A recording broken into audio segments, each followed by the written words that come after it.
Guys, what's going on? It's Joe R, Vintage Pokemon, and we're back because we're going to be closing out today a big deal worth $3,000. I'm really excited for this deal. So we're going to swing out and back, pick up the cards and the goods. In the meantime, you guys like and subscribe to the channel because we do vintage cards all the time here, and I'd love to have you guys around for more awesome content. So we're going to go see what this is, bring it on back, and we'll show it off. All right, we're back, and we went down the road about 30 minutes out of our way, and we stopped in and picked up our cards for a grand $3,000. And it's really one card that makes this all worthwhile, but we got a lot of freebies. So I think this is kind of cool because it gives us a chance to show off some awesome cards besides the one that we picked up in this lot. And this is somebody that I met online, and we decided to do the deal in person because he actually lived so close by, and that worked out for both of us. So we were able to avoid having to do anything involving fees or anything like that. We just made it simple, grabbed some donuts in the Dunkin' Donuts parking lot along the way, and the rest was history. So starting things off with today's grand lot, and keep in mind these are just the freebies that he was throwing in, and he threw some really good stuff. We've got a Dragonair from base set 2, and this is a beautiful card. I always love Dragonair. And you can see on the back side, he didn't give us like played cards. These are near mint condition cards. Maybe a tiny bit of whitening on them, but I mean they're really clean. I have to say, I'm really impressed with some of the stuff that he was just kind of throwing our way. So we've got a Dragonair from base set 2. That's really pretty. We've got an unlimited Pidgeot from the jungle set. We'll throw that over there. Why not? Guard that for us there, Pikachu.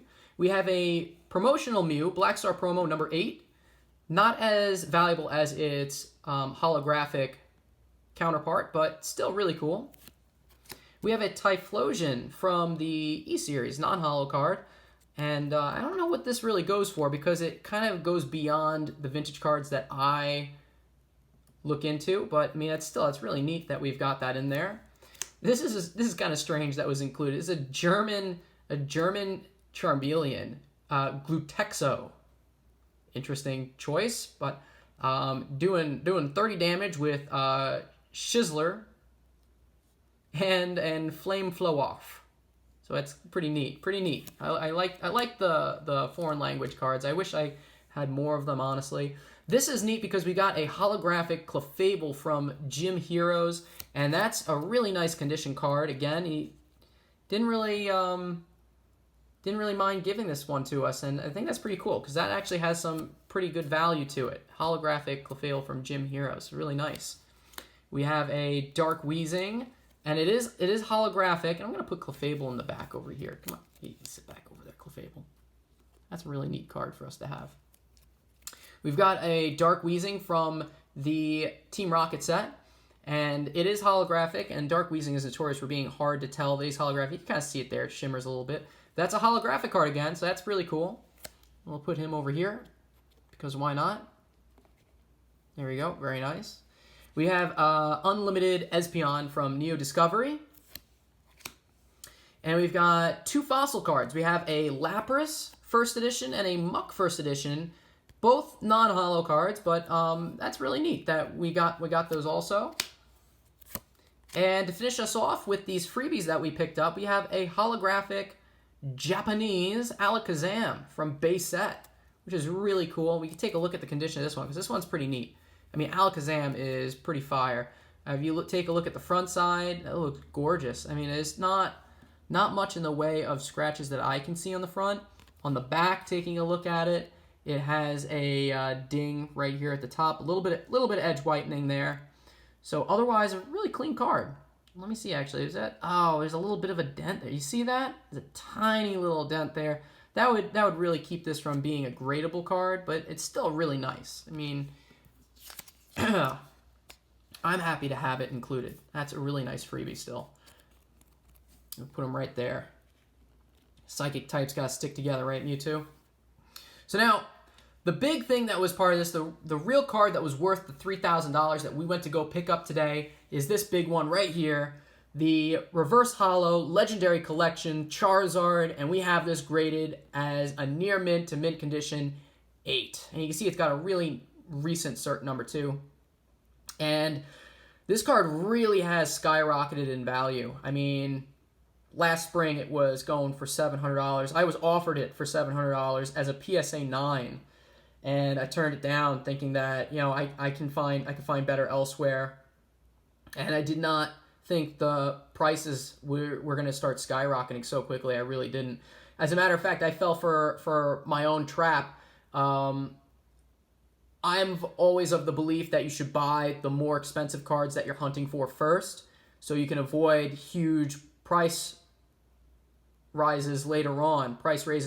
And I messed up on this one because I grabbed the Japanese promos. You guys have seen I grabbed the fan club promos, which at the time were more expensive. They were in excess of $1,000, so I went for them first, but this just shot right past them. As a PSA 9, back in October, there were only listings of like $9,000, $10,000 for this card. They've since come back down. They've retraced, but I picked this up for $3,000, and I'm very happy with the purchase, even though I feel like I might have overpaid a little bit because it is a super clean PSA 8 for all things considered. You look at the back side of this card, and it has virtually no whitening on it. I mean, you can take a look. I see like the tiniest of little teeny dots right there at the top, but the corners are very sharp. You go around, this corner sharp, that corner sharp right there. So I think it's going to hold its value really well. This is definitely one to hold because it is going to rise over time. And you might wonder, well, what really knocked it down so that it wasn't a PSA 9? And reverse foils from Legendary Collection are notorious for scratches. That's just what they're known for. And if you look closely at this card, let's see if we can zoom in on it. Oh, it's actually a pretty good look right there.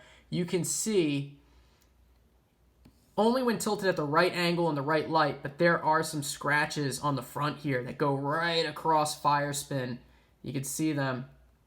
There you go. You can see them pretty good now. And that's the only spot on the card that really has scratches, is just this area, but that's enough to knock it down. I mean, the surface, it's rightfully a PSA 8.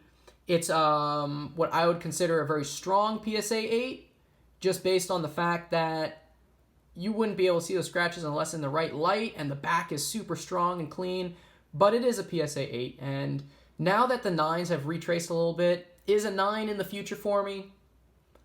Maybe. We'll see what 2021 brings us. But at the time when the prices started to soar, this was really the only purchase that I made. It was the last big purchase that I made, because I was really skeptical of the prices. And now they're starting to retrace a little bit for cards in general. We're now into December, and those prices are starting to come back down to earth a little bit. I don't think they're ever going to come back down to where they were this time last year or even last spring, but it is what it is. And this is how it works to be a part of the hobby. You have to sell some cards to buy some cards, and that's what we did to grab this bad boy right here. I'm really happy about it. It's a clean PSA 8 card. It looks gorgeous. I was still missing this in my collection, so I'm happy to have it now. And we're going to just keep on the hunt, and we're going to see what 2021 brings us. Guys, I hope you enjoyed watching with us today. Beautiful PSA 8 Legendary Collection Charizard, and we'll see you all next time for more vintage Pokemon content action. Bye-bye.